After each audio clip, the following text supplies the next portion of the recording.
Good morning or afternoon, Year 5, depending on when you're watching this video. So we're there, we're at Buckingham Palace and we could possibly meet the Queen, so let's find out what happens. The police guards both suddenly said, "Hut!" and marched across the front of the palace like toy soldiers. "Why did they say hut?" asked Tom, watching with his mouth open. "Because they're swapping huts," I said, remembering what my mum had told me when I asked her the same question.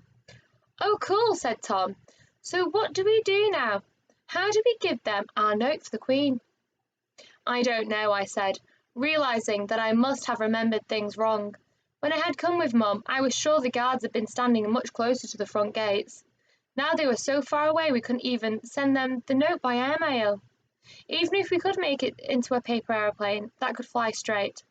I was wondering what we should do when, in the distance, a bell chimed 11 times. When it had finished, a man in a bright blue tracksuit top standing next to us shouted, "They're going to start any minute now, time to get your cameras ready." A large group of people standing in front of us quickly got out their cameras, and everywhere I looked, hundreds of people began doing the same thing. Then, suddenly, everyone fell quiet. I looked back through the gates towards the palace. Both of the palace guards were standing extra still, and like a sweet wrapper being crunched together every few seconds. We heard the distant sound of marching. "Look!" cried out Tom, clinging onto the gates for a better view. He pointed towards the water fountain, where, from far away, little dots of red and black and gold were marching and playing trumpets and drums. "Let's get to the front," I whispered, and saying sorry and excuse me please, we pushed our way back to the front near the grey barriers. "Look over there," said Tom, prodding me as he pointed to where the two large palace gates stood closed.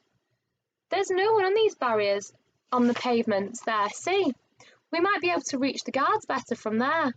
I leaned forwards just as far as I could and looked more closely. Tom was right. There were no barriers on that part of the pavement at all, which meant anyone standing there could easily pass a note to one of the guards, so they marched into the palace. So it was the guards as they marched into the palace. "You're right, let's get closer," I said. But before we could push our way along the barriers to the corner of the pavement, where there was no one, we heard a police officer shout, "Everyone stand back, the gates will open now." As the crowd surged forwards and forced us to press up against the barriers, we saw the large gold-crested gates begin to swing open from the inside. The palace courtyard was now filled with lots of palace guards, who had silently joined the two we had seen before, and were all standing still. "Whoa, that's awesome!" cried Tom. His eyes were wide and his cheeks pink as he pointed back up the main road towards the fountain. What had seemed like tiny flashes of red and gold and black from a distance had now transformed into hundreds of tall soldiers marching in time as drums and trumpets filled the air, led by a man dressed in a shimmering golden jacket who was carrying a stick topped by a diamond that was as big as a doorknob. They all marched towards the gates with a rush of energy that made the ground shudder.